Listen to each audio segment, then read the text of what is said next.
reason why you behave a certain way or how you perceive the world or how you are in general is because of your upbringing. Now you have your hardware, which you're born with, which you can't really control as of yet. Maybe in the future you can. And then you have your ancestral traits, which we've shown in studies through epigenetics. The mouse studies, really famous study with the lime scent and the taser stuff. And so you've had zero control pretty much till you're adult. When you're on your own, then you can control. But then you have like 18 years of pressure. Yeah. And then while you're doing the therapy, you're peeling back your onion layers and emotions. There's anchor points. There has to be a juxtaposition of why did you feel this at this point? At least for me, it's on the fatherhood side. And so for me, it's more or less identifying the causation of it and coming to terms. So whether it's, a male to father issue or mother issue, or maybe like bullying as a young kid, it just comes back to understanding why you felt that. So the integration for me, it's like, okay, I always say this, like it's becoming like a therapy session. I love my father, but I don't per se respect him. Big difference. I don't respect him. Understand. Right? And so for me, it's like, you ever meet somebody and you just don't like them? Yeah.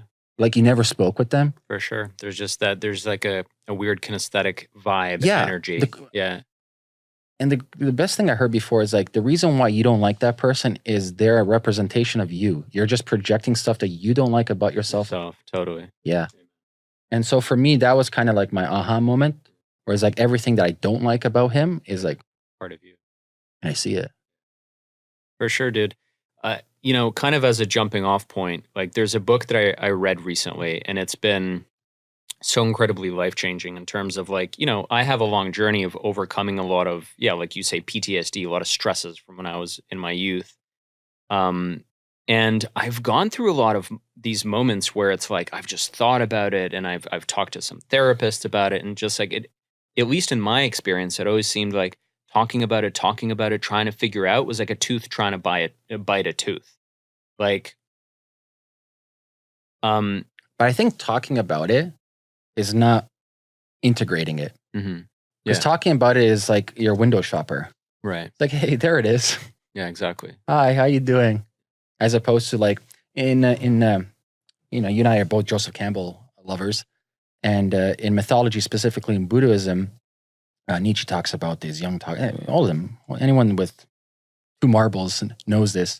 The problem with talking about anything is we're separating from ourselves. Like this like third entity is like, oh, it's not really part of us. It's not me.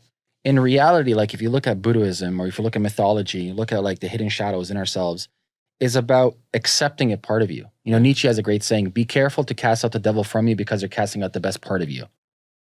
Everything is like a double-edged sword. Yeah. Yeah. Usually our best qualities are our worst qualities. Yeah. So instead of negating it, like people like to label it, right? There's a Vedic saying, if you label me, you negate me. People like to label something, well, I'm angry. And like my primary dominance is like anger. Right. Like that's kind of like my substrate.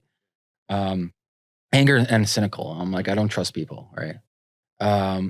Instead of saying, oh, this is a horrible trait of me, like I need to eliminate it. You're never going to eliminate it. It's going to become worse. Joseph Campbell's definition of the devil is internal energies that you have ignored and not love, and they manifest to become your very own devils. Yeah. You become your own devil because you don't accept them, you don't recognize them, you don't love them, you don't incorporate them as part of you, but they are fucking part of you. That which you try to abandon, that which you try to strike off will often end up owning you. Yeah. It's like impossible because it's you. You can't run away from yourself. Correct. You can't just all of a sudden be like, all right, it's gone. There's no duality.